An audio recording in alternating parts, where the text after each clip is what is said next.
বিয়ে তো পছন্দ করেই হয়, কিন্তু সুখী দাম্পত্য হয় কি? পছন্দের সঙ্গে বোঝাপড়াই দিতে পারে চিরকালীন সুখী দাম্পত্য। সুখী দাম্পত্যের জন্য এখনই লগ ইন করুন mysoulmate.co.in এ বা ডাউনলোড করুন মাই সোলমেট ম্যাট্রিমনি অ্যাপ। নমস্কার, সর্ববিষয় জ্যোতিষ অনুষ্ঠানে আপনাদের সবাইকে অনেক অনেক স্বাগত জানাচ্ছি। সর্ববিষয় জ্যোতিষ নিয়ে আমাদের এগিয়ে চলা এবং অবশ্যই আপনাদের ভালোবাসার জায়গা। আমাদের সঙ্গে রয়েছেন কৌশিক কাশ্যপ। অনেক স্বাগত দাদাকে আমাদের অনুষ্ঠানে আসার জন্য। নমস্কার, সকলকে আমার আন্তরিক প্রীতি, শুভেচ্ছা, অভিনন্দন, বড়দের আমার শ্রদ্ধা এবং প্রণাম জানিয়ে আজকের অনুষ্ঠান শুরু করছি। তাড়াতাড়ি শুরু করে দিই, কারণ আগামীকাল ধনত্রয়োদশী, তারপরের দিন ভূত চতুর্দশী, তারপরের দিন দীপান্বিতা অমাবস্যা, অর্থাৎ বাংলায় কালী পুজো, সারা ভারতে দিওয়ালি বা দীপাবলি, মহালক্ষ্মী পুজো।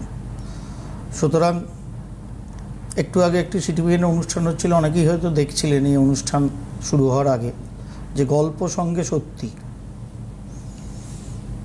আমার ওই ক্যাপশনটা থেকে মনে হচ্ছিল ধনতেরাসের সঙ্গে ঝাড়ুকে এই গল্প সঙ্গে সত্যিটার সঙ্গে ম্যাচ করালে কীরকম হয়। আমার সর্বদা এরকমই, তো জানেন তো, একটুখানি কেরকম জানেন, আমার একটু মস্তিষ্কের ভেতরে পোকাগুলো একটু উল্টো নড়ে। আমি ওটা ভাবছিলাম যে ঝাড়ু, তার সঙ্গে ধন্বন্তরী দেব উঠেছিল, আমরা জানি, অমৃত কলস নিয়ে। তারাতে ঝাড়ু আছে এরকম কোনো ছবি তো কোনো শাস্ত্রে বা অন্য কোথাও আজ অবধি আমার দেখা নেই, দিদিরও আশা করি দেখা নেই। আপনাদের আছে কিনা আমাদের জানাবেন। যার ফলে ধনত্রয়োদশীর সঙ্গে প্রকৃত ধনেরও কোনো সম্পর্ক নেই, কিন্তু আমাদের শাস্ত্র অলওয়েজ বলে যে স্বাস্থ্যই সম্পদ। ধন মিন্স ওয়েলথ, সম্পদ। সুতরাং ধন্বন্তরী দেবের যেহেতু এই তিথিতেই ওশান চ্যান্টিংয়ে আবির্ভাব হয়েছিল, যার ফলে তিনিই তো আমাদের সেই অমৃতময়তা প্রদান করেছেন বা করেন, চাইলে আমরা যদি চাই তার কাছে, যে আমাদের একটা সুস্থ মনন, একটা সুস্থ শরীর, একটা সুস্থ জীবন, যেটা প্রকৃত ধন আমাদের। সেই হিসেবেই ধনত্রয়োদশীর পালন হয়। তার সঙ্গে আমরা সবসময় কিছু এমন জিনিস অ্যাটাচ করি, এটা আমাদের শাস্ত্রেরও মত, যেটা রূপক, মানে যেটা করলাম সেটা আমাকে বৃদ্ধি করলো, এরকম একটা ভাব অরিজিনালি, এবং সেটা প্র্যাকটিক্যাল ওয়েতেও যদি থাকে, আমরা সেই রূপক কাজকর্মগুলো করি। এই আফটার দিওয়ালি যে ভাতৃদ্বিতীয়া পালন হবে আমাদের সারা দেশ জুড়ে, আমাদের হিন্দু ধর্মাবলম্বী মানুষদের মধ্যে, এবার কোথায় যম বাস করেন, মৃত্যুর পর আমরা কোন যমের সাঙ্গপাঙ্গ এসে আপনাকে আমাকে নিয়ে যায়, কেউ তো কখনো দেখিনি। এবং এই যে দিদিরা, বোনেরা ভাইয়ের কপালে যে টিকা বা তিলক কাটেন ভাতৃদ্বিতীয়ায়, তাদের একটা বেড়া পরিয়ে দেন যমের হাত থেকে রক্ষা করার জন্য। ঠিক লক্ষণ যেটা সীতামাকে দিয়ে গিয়েছিলেন, যেটা পেরোনোর ক্ষমতা কিন্তু রাবণেরও হয়নি। তো কালকে অনেকেই চোখ রেখেছেন, পরশুদিন অ্যাকচুয়ালি হয়েছে, মানে কোয়ান্টাম মেকানিক্স বা কোয়ান্টাম ফিজিক্সের এমন 3 জন বিজ্ঞানী এবছর নোবেল পেয়েছেন। হায়ার থট বিষয়টা, তবু একটু মানে আমার স্টোরিটা শুনতে শুনতে, পড়তে পড়তে, দেখতে দেখতে মনে হচ্ছিল যে এটাই অ্যাকচুয়ালি আমাদের স্পিরিচুয়ালিজম বলে, যেখানে ইলেকট্রন, প্রোটন, নিউট্রন কোষের ভেতরে থেকে, মানে অ্যাটমের ভেতরে থেকেও তারা নিজের মতো চলাচল করে, এবং কিছু ইলেকট্রন সেই চলাচলের মধ্যে থেকেও রিভার্স হয়েতেও যায়। সোজা কথায় আমার আপনার বোঝার মতো করে বলছি, যেটাকে সহজে দেখা যায় না, কিন্তু যেটা এপার ওপার হতে পারে। ওই অনেকটা ভূতের মতো, আমরা ভূতের ছায়াছবিতে দেখেছি না, পাশের ঘরে ছিল, দেয়াল ভেদ করে এই ঘরে চলে এলো।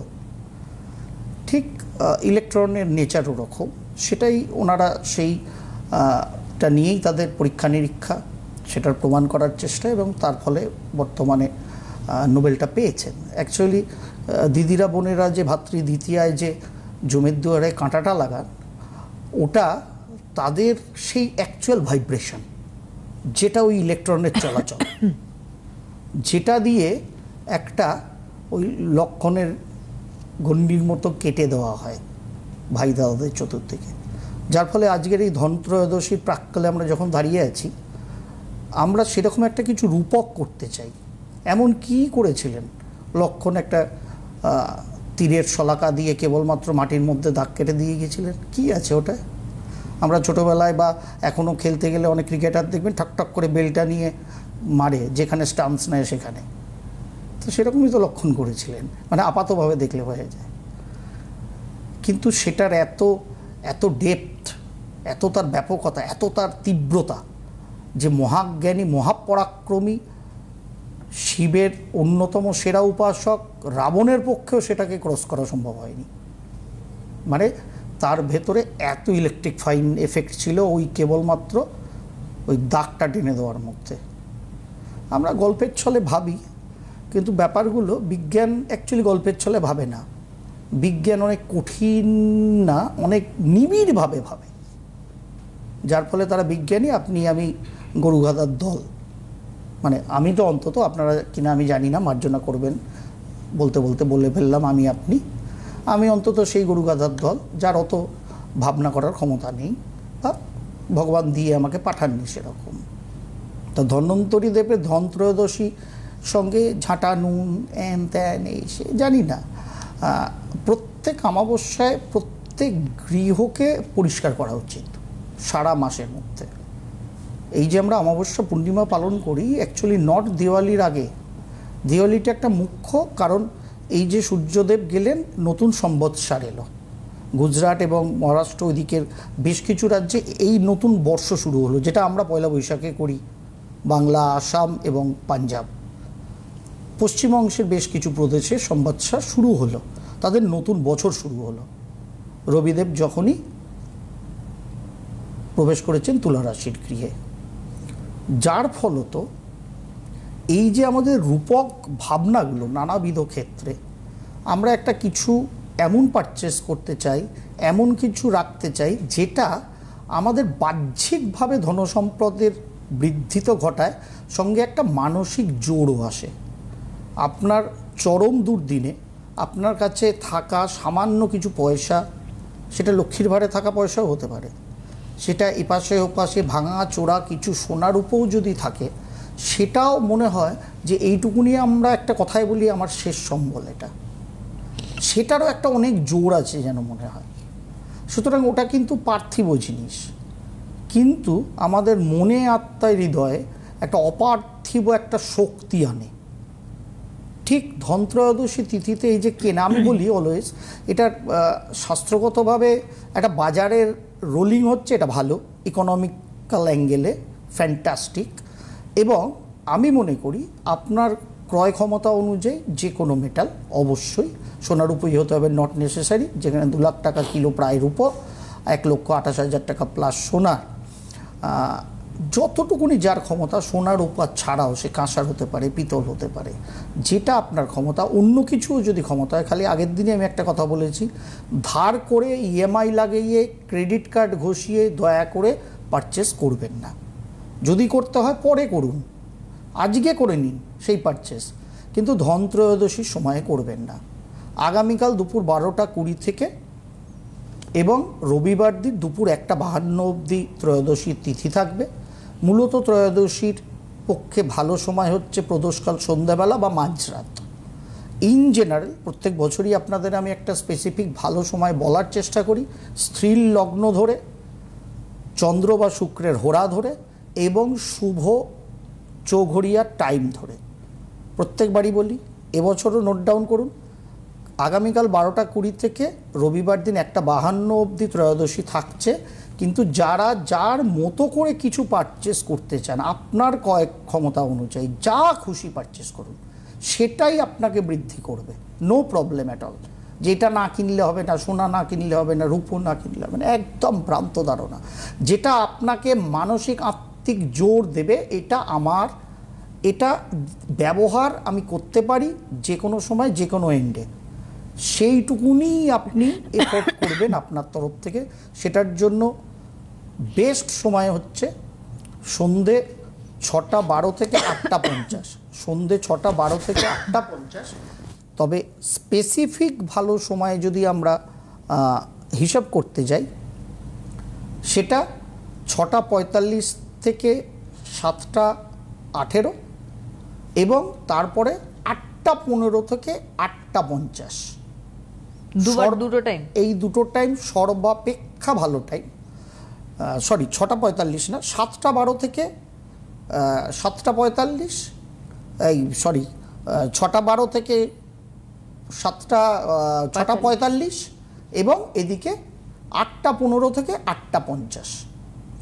এই দুটো সব থেকে স্পেসিফিক ভালো টাইম কিছু ক্রয় করার জন্য। এবং এই টোটাল যে সময়টা আছে সন্ধ্যেবেলার, এই সময় প্রত্যেক বছর যেরকম আমি বলি, আপনাদের ক্ষমতা মতো একটা স্টিলের বাটি ক্রয় করবেন, না ভাঙা আতপ চাল পূর্ণ করবেন, তার মধ্যে পান সুপুরি একটা অবশ্যই কয়েন, যেটাকে আমরা রূপক হিসেবেই ধরি। এখন তো সোনা রূপার মুদ্রা আপনার আমার কাছে নেই সেরকম, যদি রূপোর মুদ্রা কিনে এনে তার উপর দিতে পারেন, না তো সিম্পল যেরকম কয়েন আছে সেরকম কয়েন, সঙ্গে একটা সুপুরি এবং একটা মিষ্টান্ন দিয়ে মা লক্ষ্মীর সামনে ঘিয়ের প্রদীপ প্রজ্বলন করে ধন্বন্তরী দেবের উদ্দেশ্যে ধ্যান করবেন, প্রণাম নিবেদন করবেন এবং কুবের দেব এবং মা লক্ষ্মী তাদেরও প্রণাম নিবেদন করবেন। যদি মন্ত্র জানা থাকে করবেন, না জানলে কিচ্ছু প্রয়োজনীয়তা নেই, সিম্পল ওটাকে রেখে দেবেন, দীপাবলি অবধি ওটা থাকবে। তারপরে ওখান থেকে তুলে আপনি টাকাটা লক্ষ্মীর ঘটে ফেলে দেবেন। বাদবাকি চালটা যে কোনো ঠাকুরের পরবর্তী ক্ষেত্রে আপনার গৃহে যখন পুজো অর্চনা হবে তার পায়েস করার জন্য অন্য খিচুড়ি বা পোলাও করে ঠাকুরকে যখন নিবেদন করছেন তার সঙ্গে ওটা মিশ্রিত করে দেবেন, যেটা পরবর্তী ক্ষেত্রে ভোগ প্রসাদ হিসেবে আপনারা সকলে গ্রহণ করবেন। এইটুকুনি জিনিস যথাযথভাবে পালন করুন, ভরিয়ে দেবেন ধন্বন্তরী দেব, ঠিক আছে? আর যেহেতু আজকে 18 তারিখ, আর কিছুক্ষণ পরে বৃহস্পতিদেব অতিচারী গতিতে মিথুন রাশি থেকে কর্কট রাশিতে ঢুকবেন, যদিও খুব সামান্য দিন, 46-47 দিনের জন্য। এই 18ই অক্টোবর 2025 থেকে আগামী 5ই ডিসেম্বর অবধি বৃহস্পতিদেব কর্কট রাশির ঘরে থাকবেন, মানে 1 মাসের উপর, 1 মাসের একটু বেশি, প্রায় 1.5 মাস। এই 1.5 মাস থাকবেন। পরবর্তী ক্ষেত্রে নভেম্বরের মিডলে আবার স্টেশনারি হবেন, বক্রি হবেন, বক্রি হয়ে আবার 5ই ডিসেম্বর ব্যাক করবেন মিথুন রাশির ঘরে, অতিচারী, যার ফলে সামনেই যাবেন, পিছিয়ে বৃষ রাশির ঘরে যাবেন না। এটাই প্রবণতা আগামী 8 বছর বৃহস্পতিদেবের চলনে।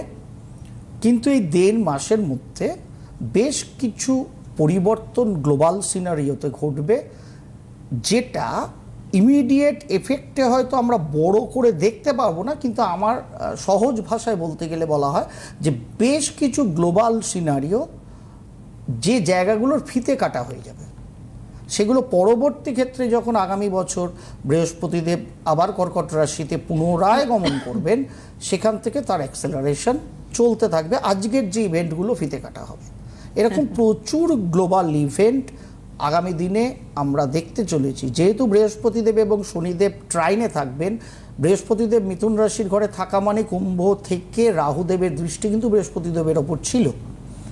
যেহেতু বৃহস্পতিদেব কর্কট রাশিতে চলে যাচ্ছেন, তার ফলে বৃহস্পতিদেবের এবার দৃষ্টি শনিদেবের ওপর গিয়ে পড়বে, যার ফলে গ্লোবালি জুডিশিয়ারি সিস্টেম থেকে শুরু করে প্রকৃতপক্ষে একটা দিশা নিরূপণের দিকে গ্লোবাল সিনারিও এগোবে। অনেক কিছু হ্যাজার্ড হবে, আমার দেশেও বেশ কিছু হ্যাজার্ডের ফিতে কাটা হয়তো হবে, এই ওভারঅল বেশ কিছু হ্যাজার্ডের ফিতে কাটা হয়তো হবে। এবং যেহেতু রবিদেব নিচস্থ অবস্থায় চলে গেছেন, কার্তিক মাস শুরু হয়ে গেছে, এবং আমার দেশের বৃষলগ্ন কর্কট রাশি স্বাধীন ভারতের, তার উপরই বৃহস্পতিদেব গিয়ে একটু পরেই গমন করবেন আগামী 1.5 মাসের জন্য, যার ফলে আমার দেশেও বেশ কিছু রিফর্মস, বেশ কিছু জায়গায় নতুন করে গণ্ডগোলের মতো গন্ধ কিন্তু বেরোবে, যেটা নেগেটিভ হবে অ্যাকচুয়ালি নভেম্বরের মিডল অনওয়ার্ডস। আর আগের দিনই যখন এখানে বৃষ্টি থামছিল না 2-3 দিন ধরে, আমি দিদিকে বলছিলাম যে একটু বৃষ্টি হচ্ছে বটে, আগামী দিনেও বোধহয় 2-1 পশলা বৃষ্টি হওয়ার দক্ষিণবঙ্গের চান্স আছে, আবহাওয়া দপ্তর যা বলেছে। তবে আমি সেদিনই কথাটা বলছিলাম যে এরপরে টোটাল ম্যাটারটা শিফট করবে কিন্তু দাক্ষিণাত্যে, অর্থাৎ সার্দার্ন ইন্ডিয়ার পার্টে।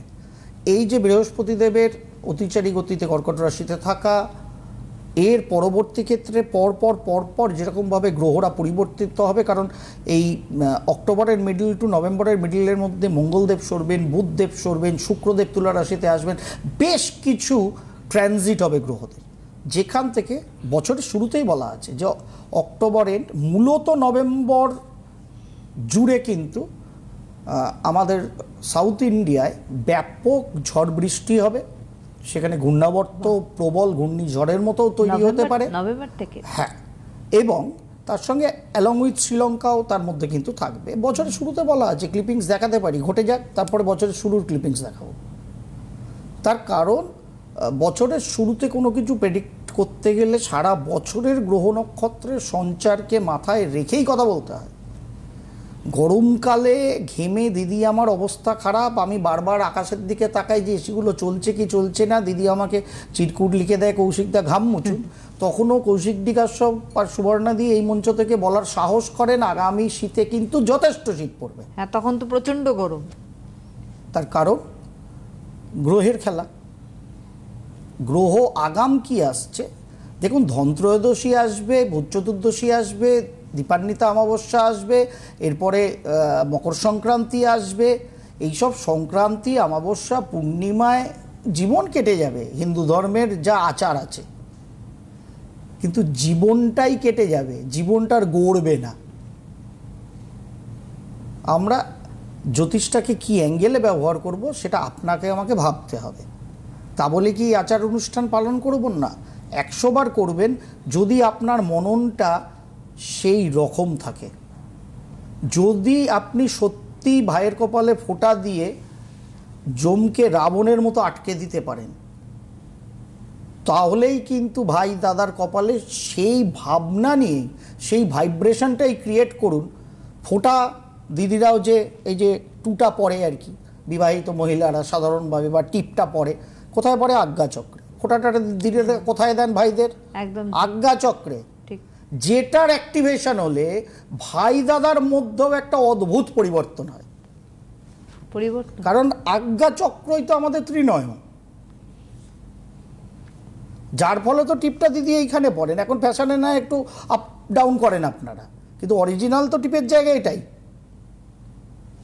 সেই জন্য হোমের আহুতির পর যখন টিকা দেন পুরোহিত মশাই আপনার বাড়িতে, আপনাকে এখানেই দেন। কেন দেন?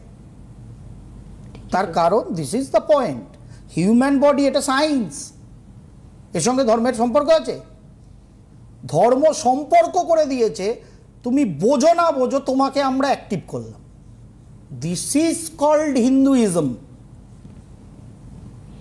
যেখানে পড়তে পড়তে প্রত্যেকটা ছত্রে প্রত্যেকটা শব্দের মধ্যে ব্রহ্ম শুধু না, সেই বৃহৎ ব্রহ্ম যেটা সায়েন্টিফিক। করছি কেন করছি জানি না, কি করছি জানি না, তাহলে ওই আচার পালনই করব। আমার আচরণই ঠিক নেই, আমি আচার করছি, কোনো লাভ হয়নি, যার ফলে হবে না। বারবার আমি বলি অবশ্যই সব পালন করব, যদি মনে তল থেকে, আত্মার তল থেকে, হৃদয়ের তল থেকে আমাদের সেই ভাবনাটা থাকে, তাহলে আপনি যেটা করবেন যত স্পেসিফিক করুন, ছোট করুন, বড় করুন, পূর্ণ ফল আপনার কাছেই ঘুরে আসবে। আর আপনি করছেন, কেন করছেন জানেন না। আমার মেয়ের বিয়েটা হবে, আমার ছেলের বিয়েটা হবে, আমার ছেলের চাকরিটা হবে, আমার স্বামীর এই প্রমোশন হবে, ভাবনা ভালো। আপনি এমনভাবে করুন যে সেটা তাদের, আপনি ওই পুজো করেই ঘটিয়ে দিচ্ছেন, সেই ভাইব্রেশনটা ক্রিয়েট করুন তাদের জন্য। ভগবান এরম করে দাঁড়িয়ে আছেন, আপনি যত জোরে বল ছুড়বেন তার থেকে বেশি গতিবেগে আপনার কাছে আসবে সায়েন্স। অতএব আপনি এবার কিরম করে ছুড়বেন? ওই ইলেকট্রন পার্টিকেলসগুলোর মতো এফোর ওপর হয়ে যাবে, নাকি ম ম ম ম করে খালি এক জায়গায় ঘুরবে, সেটা আপনার আমার ব্যাপার। সেটা ভেবে চলুন। সময়গুলো মনে রাখবেন, 8:15 থেকে 8:50, স্পেসিফিক অনেকটা আধ ঘন্টার ওপর সময়। রবিবার না, শনিবার ফ্যান্টাস্টিক দুপুর করে ছেড়ে এটাকে যাচ্ছে ব্যবহার বোধহয়। করুন। হ্যাঁ, 1:20 অবধি আছে। যারা মাঝরাতে যান তাদের জন্য অনেক সময় থাকবে, কিন্তু মাঝরাতে তো সাধারণত আমাদের এখানে কেনাকাটা হয় না, কারণ সেখানে স্থির সিংহলগ্নে অবশ্যই কেনাকাটি করা যেতে পারে। শুভ সময় ওই সময়ও থাকবে 1:10 থেকে বোধহয় 3:20 অবধি, সেই সময়ও করতে পারেন যদি আপনার এলাকায় দোকান খোলা থাকে অথবা বড় দোকানে গাড়ি পার্ক করেন। একদম। হ্যালো হ্যালো, হ্যাঁ নমস্কার। নমস্কার, কে বলছেন? নমস্কার, আমি শান্তনু কর, কোথা থেকে? খড়গপুর মাতপুর থেকে বলছি। খড়গপুর মাতপুর থেকে বলছি। আপনার সম্বন্ধে জানবেন? আমার ছেলে সম্বন্ধে। ছেলের কি নাম দাদা? সৌভিক কর। সৌভিক কর। ডেট অফ বার্থ বলুন, টিভিটা আসতে করুন। 27/11/2002। 27/11? হ্যাঁ, 27/11/2002। বেশ। সময়? সময় 8:40 রাত্রি। কোথায়? খড়গপুর? মিদনাপুর হাসপাতাল। আচ্ছা, রাত্রি 8:40, হ্যাঁ, রাত্রি 8:40। মিদনাপুর। কি বার ছিল? বুধবার। হ্যাঁ, 27শে নভেম্বর 2002। 2002 বুধবার। কর্কট লগ্ন, সিংহ রাশি আপনার ছেলের দেখা যাচ্ছে, তাই তো? কর্কট লগ্ন, সিংহ রাশি। জানেন? জানেন না। আচ্ছা, জেনে নিন। কর্কট লগ্ন, সিংহ রাশি, মঘা নক্ষত্রে আপনার ছেলের জন্ম। বক্রী শনি মিথুনে বসে আছে, বাদবাকি মূল গ্রহরা মার্গী আছে। বলুন, কি পড়াশোনা করে কি করছে ছেলে? শুক্র মঙ্গল একত্রিত। কিছু করেনি বলে শুনুন না, কিছু করেনি বলে আপনাকে ফোন লাগানো। কিছু করেনি বলে মানে ব্যাপারটা বুঝলাম না। মানে কিছু করেনি, মানে বিএসসি বোটানি পড়ার পর একটা চান্স পেয়েছিল। বিএসসি বোটানি পড়েছে আপনার ছেলে? হ্যাঁ। পড়াটাই ভুল হয়েছে। হ্যাঁ, আপনার ছেলের বোটানি পড়াটাই ভুল হয়েছে। আপনার ছেলের রবি কেতু বুধ একত্রিত। বুধ দ্বাদশপতি, তৃতীয়পতি পঞ্চমে। তৃতীয়পতি পঞ্চমে ভালো, কিন্তু কেতু যুক্ত হয়ে বসে আছে। অতএব রবি বুধের বুধাদিত্য কম্বিনেশন বেকার। পূর্ণকাল সর্বযোগের হরস্কোপ। শনি বুধ খারাপ, সে বোটানি পড়তে গেছে। সঙ্গে 27শে নভেম্বর আপনার ছেলে জন্মেছে। Sagittarius Sunshine. আগ্নেয়গিরিতে গাছ ফলে? কোনো আগ্নেয়গিরিতে শুনেছেন গাছ হয়? কোনো ছত্রাক হয়? কোনো কিছু হয়? গাছপালা ছত্রাক হতে গেলে মাটি জল চাই, তাই না? তা সেখানে শনি দ্বাদশে, বুধ কেতু পঞ্চমে, কালসর্পযোগ ফোক। ওর পরের প্রশ্ন, কেন বোটা নিল? তার জায়গায় ও ফিজিওলজি কিংবা জুলজি নিতে পারত। যাই হোক, ভুল হয়ে গেছে, ওখানেই তো ভুল হয়ে গেছে। কি তারপরে কি করলো বোটানি করার পর? তারপরে ওই এসএসসি জিডি পরীক্ষা দিতে গেছিল। মোটামুটি ওখানে ওই 3 সেকেন্ডের জন্য কাটলো। 3 সেকেন্ড, মানে 5 কিলোমিটার 24 মিনিটে দৌড়তে হয়, 3 সেকেন্ডের জন্য কাটলো। এটার জন্য যে আপনাকে ফোন করে আমি দেখি কোনো যদি। হ্যাঁ, না যে কিনা ঠিক আছে, ওইগুলো কোথায় পড়াশোনা করলো, কোথায় গেল, এটা এখন ঠিক যাচ্ছে। কাল সর্পযোগটা শান্তি করুন। বর্তমানে ঢাইয়া চলছে, ধীরে ধীরে ওয়েট করুন। সামনের বছর মোটের ওপর, সামনের বছর জুন মাসের পর থেকে আপনার ছেলের জন্য ভালো সময়। সেখানে কিছু ক্লিক হবে নেক্সট ইয়ার, ওই জুন মাস থেকেই ধরুন। মানে একটা বছর বাকি আছে। 1 বছরেরও কম বাকি আছে। হ্যাঁ, 1 বছরেরও কম। সুতরাং প্রিপারেশন নিক, ভবিষ্যতের জন্য চেষ্টা করুক। তার আগে পূর্ণ যে কালসর্পযোগ আছে এটাকে একটু শান্তি প্রতিবিধান করতে বলুন, করে চলতে বলুন। নিশ্চয়ই প্রাপ্তি সামনের বছর মিডল থেকে আপনার ছেলের হয়ে যাবে। ঠিক আছে স্যার? একদমই তাই। অনেক ধন্যবাদ জানাই। আমাদের হাতের সময় একেবারেই শেষ, এবং অবশ্যই চেম্বার আপনারা স্ক্রিনে দেখতেও পেয়েছেন দাদার চেম্বার, খর্দায় চেম্বার। একদম খর্দায় আজকে কালকে আছি, অসুবিধা নেই। অবশ্যই একদম যোগাযোগ করে নেবেন আপনারা। অনেক ধন্যবাদ দাদাকে, আপনাদের জানাই নমস্কার।